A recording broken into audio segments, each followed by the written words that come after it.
Nos últimos meses, o presidente brasileiro Luiz Inácio Lula da Silva tem navegado por águas turbulentas nas relações internacionais, entre o delicado equilíbrio com a Venezuela, onde a diplomacia enfrenta críticas e expectativas de todos os lados, e a recente controvérsia envolvendo o posicionamento do Brasil em relação a Israel.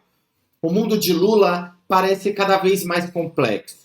Mas como essas decisões impactam a posição do Brasil no cenário global e quais os desdobramentos dessas escolhas para a política interna e externa do país? Neste vídeo, vamos explorar as nuances das alianças e tensões na política externa brasileira sobre o governo Lula, com foco em Venezuela na primeira parte e na segunda em Israel. Fique comigo para entender como que o Brasil está se posicionando e o que isso significa para o futuro das nossas relações internacionais. Então vamos lá, para a gente começar a análise aí a respeito do mundo de Lula sobre essas duas perspectivas, Venezuela e Israel, que são as questões mais recentes envolvendo o Brasil e possuem até relevância pelos tentáculos que unem essas duas forças com o restante do mundo. A gente já começa aqui direto fazendo essa análise da resolução do Foro de São Paulo, que reconhece a vitória de Maduro na Venezuela e que contou com a assinatura do PT, né, do Partido dos Trabalhadores, e enquanto o Brasil vive um cenário de eleições municipais, onde o PT amarga aí mais uma derrota, né, vindo aí na esteira de 2020, onde não conseguiu eleger em nenhuma capital um prefeito, e agora também não consegue ter muita relevância dentro do cenário das principais capitais. Bom, por que eu estou comentando de eleições municipais? Porque o assunto Venezuela ele também é caro aos debates. Não poucas vezes algum candidato, principalmente da direita, questionou o oponente da esquerda sobre qual que é a sua posição a respeito da Venezuela. E isso porque, ideologicamente, a Venezuela ela segue numa ditadura de esquerda, comandada pelo Nicolás Maduro, que é herdeiro do Hugo Chávez, que proporcionou uma revolução socialista desde quando ele assumiu o governo da Venezuela no final dos anos 90, e com a força econômica do petróleo, conseguiu, com uma política assistencialista, garantir sucessivas reeleições e também fez um aparelhamento tanto do legislativo como do judiciário, trazendo dessa forma legitimidade para um regime que no início observava ali prioritariamente a questão social e se degringolou num autoritarismo, numa ditadura, como é reconhecida pelas principais potências e nações do mundo. Bom, partindo aí desse preâmbulo, né, de qual que é o contexto da Venezuela sob o Nicolás Maduro, agora recentemente, em julho de 2024, aconteceram as eleições que tinha ali o Nicolás Maduro, que foi denunciado aí pelo mundo inteiro pela oposição, com um cerceamento das candidaturas, dos oponentes, com, enfim, utilização de todo esse aparelhamento do Estado aí em favor dele. E o candidato opositor era o Edmundo Gonzalez Urrutia.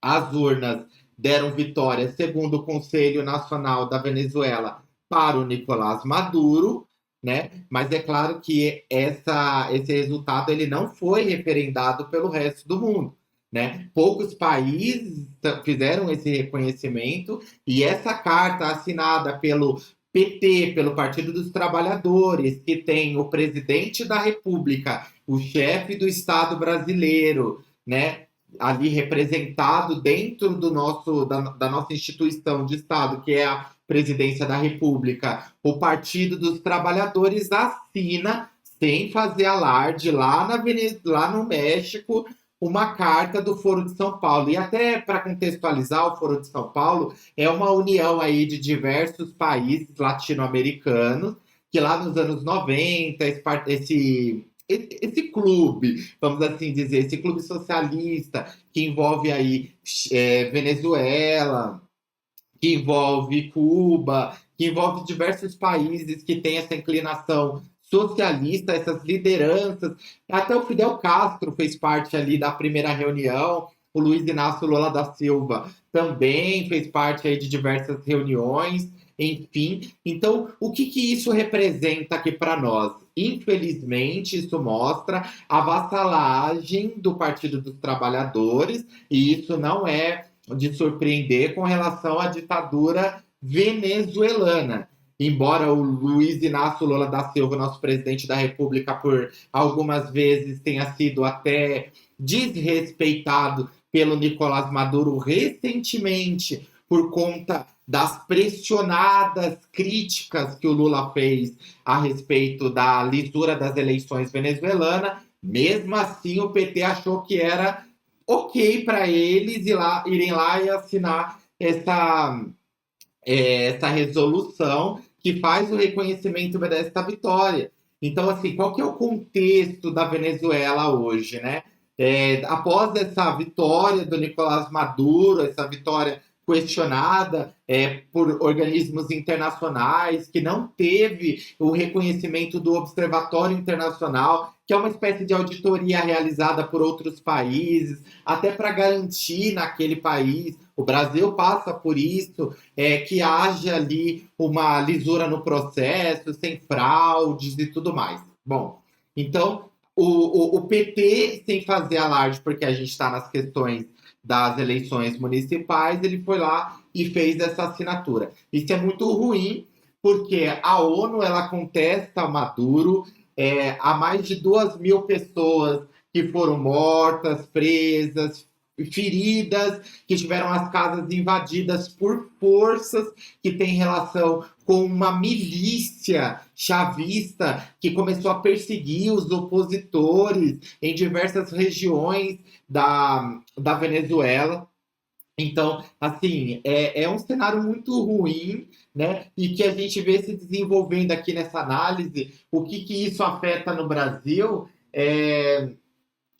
é o êxodo de venezuelanos, por exemplo, que tem chegado lá em Paracaíma, que é uma cidade no extremo norte do Brasil, e que tem recebido aí agora 11.000 pessoas, mais de 11.000 pessoas por mês, né, registrado aí nos dados mais recentes, enquanto o anterior era de 8.000 pessoas que estavam tentando entrar ali em Paracaíma, fugindo da miséria, do desemprego, de tudo aquilo que ofende a prática de direitos humanos que a esquerda diz defender, mas sob a ditadura de Nicolás Maduro é praticamente ignorado. Essa reportagem do Estadão, muito interessante, que hoje foi publicada, né, traz um pouco desse panorama sobre o como que, inclusive lá na cidade de Paracaíma, tem sido difícil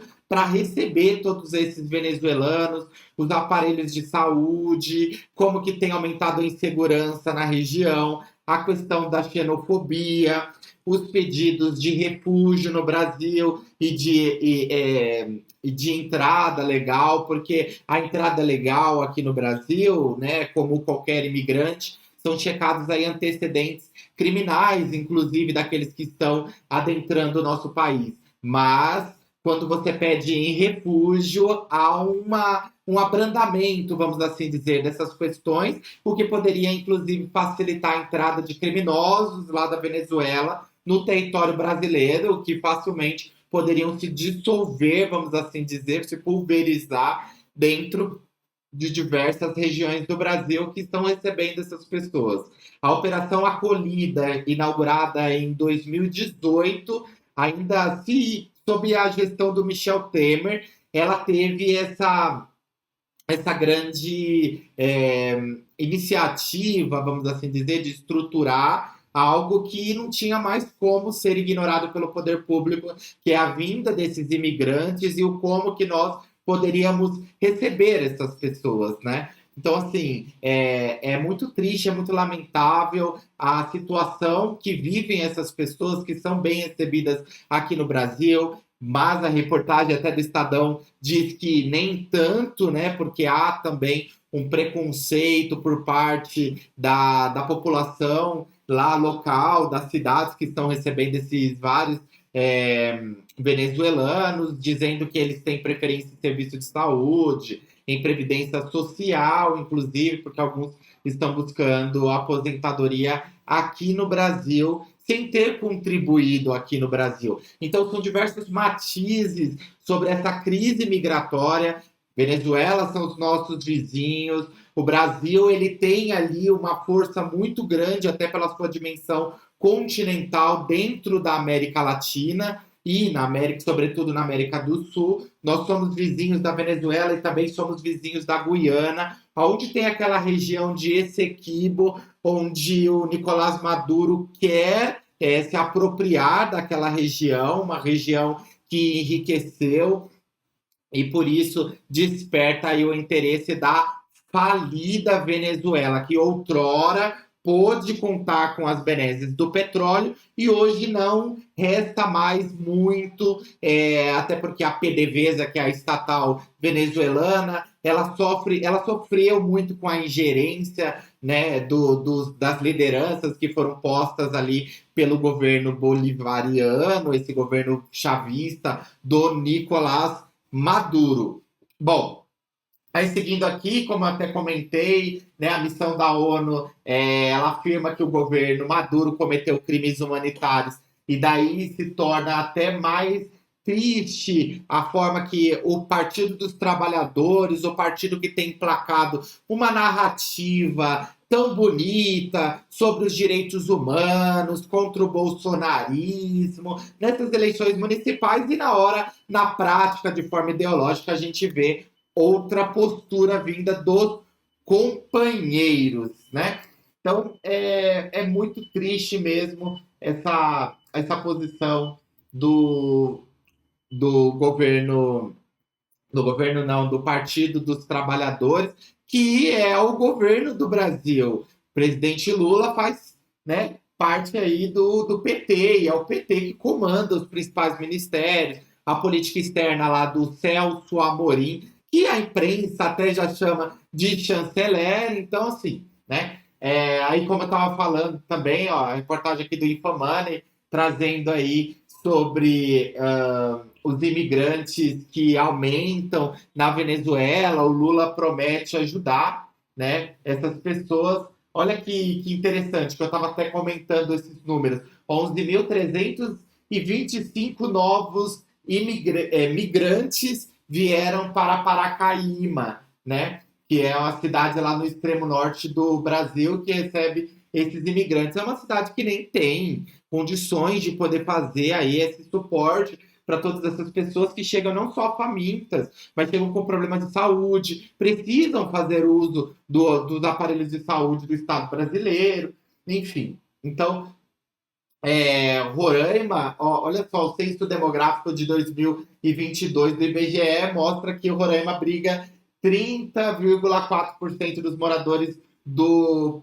país em municípios do tipo abrigo, que são casas de passagem ou república assistencial para outros grupos vulneráveis. Então, olha só, os venezuelanos eles precisam encontrar aqui no Brasil, principalmente, oportunidades de emprego para poder também ir em outros lugares que tenham condições de suportar essas pessoas, como o estado de São Paulo, por exemplo, onde a oferta de emprego é maior, mas também precisa se observar, porque eles vêm analfabetos do espanhol, mas ainda é difícil a adaptação linguística, mesmo com o espanhol e o português são totalmente diferentes. Quem acha que é tão simples a adaptação está totalmente enganado. Mas, enfim, embora o ministro das Relações Exteriores seja o Mauro Vieira, a gente vê mais a imprensa falando do Celso Amorim. Mas o Mauro Vieira, ele disse aí que ele tem orientação do presidente Lula para poder ajudar essas pessoas aí que estão passando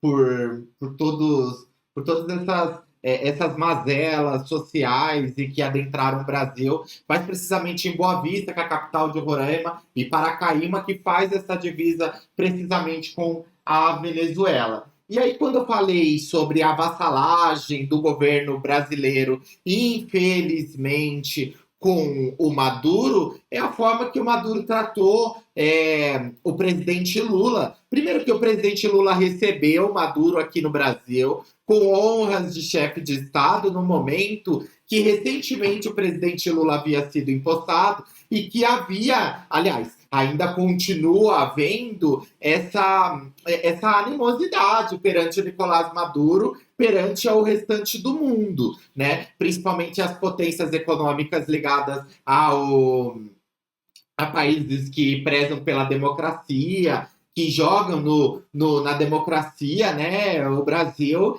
ele acabou contrariando um pouco os Estados Unidos, a Europa, diversos lugares, por receber o Maduro. Quando o Maduro chegou aqui, até uma repórter da TV Globo foi agredida por um segurança do Maduro quando ela tentava fazer uma pergunta. Então, todo mundo que é jornalista e todo mundo que acompanha o progressismo no Brasil sabe que nos últimos anos o jornalismo foi muito atacado pelo Bolsonaro, pelos bolsonaristas, enfim, por essa grei, e que o progressismo ali encampado, nesse exemplo, pelo PT, né, PSOL e seus asseclas, eles falavam ali, mas esses caras são antidemocráticos, porque a imprensa livre, né? Enfim, toda aquela coisa. Mas no momento de praticar, inclusive, sororidade com a Denise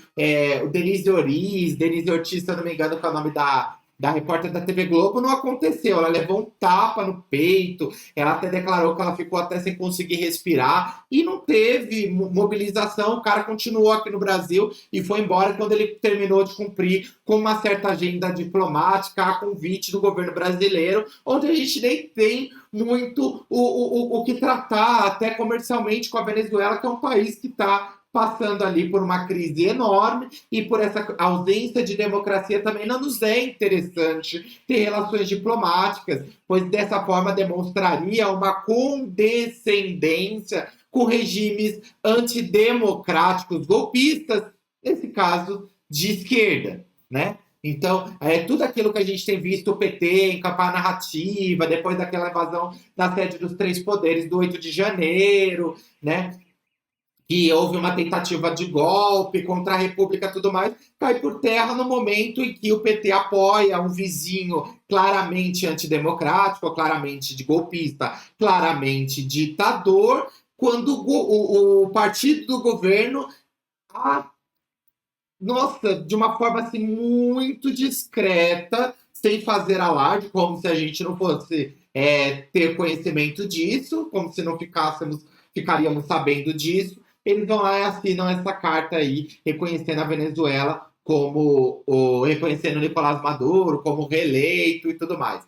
Lembrando que o Lula cansou de falar que ele queria lá as notas, os boletins de urna, que foram divulgados pela oposição e que depois, até essa divulgação se tornou um objeto ali de crime, né? Por parte do chavismo, por considerar uma fraude, uma espécie de conspiração. Enfim, é muito difícil de até conseguir entender como que os caras, de uma forma tão descarada, roubam a eleição e ainda ficam tentando emplacar narrativas para se sair, né, dessa situação que a gente claramente observa e claramente considera como golpista. Então, essa indireta aí para Lula que o Maduro deu nas eleições de 2022 sobre a vitória do Bolsonaro e que eles não se meteram nas questões domésticas do Brasil, mas diferente da Venezuela, né, Maduro?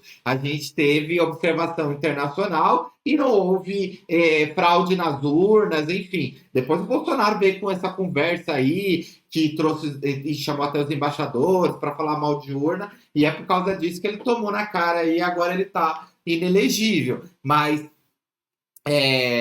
a Venezuela realmente não tem como se comparar nas eleições com o Brasil, até por essa questão de lisura dentro do processo democrático, né? O TSE chama as entidades, os partidos, para poder acompanhar o processo eleitoral, faz divulgação de código-fonte, todo aquele monte de fake news que foram emplacadas por muitos anos pela direita contra as urnas eletrônicas, elas caíram por terra. Até porque nas últimas eleições, diversos políticos da direita foram eleitos, a direita e a centro-direita foram as grandes campeãs das eleições. E aqueles que muito falaram contra as urnas eletrônicas, agora ganharam. O que mudou? Elas passaram a ser seguras agora, porque esses nomes aí da direita ganharam. Então isso daí é conversa, isso daí é balela para enganar as pessoas.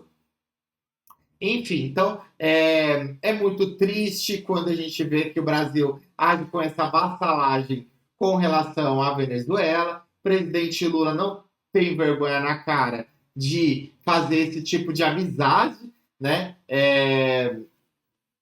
Então, e da mesma forma aconteceram com outros líderes aí da América Latina, até o ditador na Nicarágua deu um recado aí pro Lula, eles estão realmente, você entendeu? E andando para o Lula e vai assim continuar, pelo visto, as relações diplomáticas do Brasil na América Latina. Nós não temos mais relevância no mundo latino-americano de uma forma até para emplacar soluções de viés democrático, como, por exemplo, intermediar ali nessa questão das eleições da Venezuela. Muito pelo contrário, ao tentar fazê-lo, o presidente Lula foi humilhado publicamente dentro do espectro progressista. E depois o PT colocou o rabinho entre as pernas e foi lá e assinou essa carta aí do Foro de São Paulo, né? Então é isso, é essa análise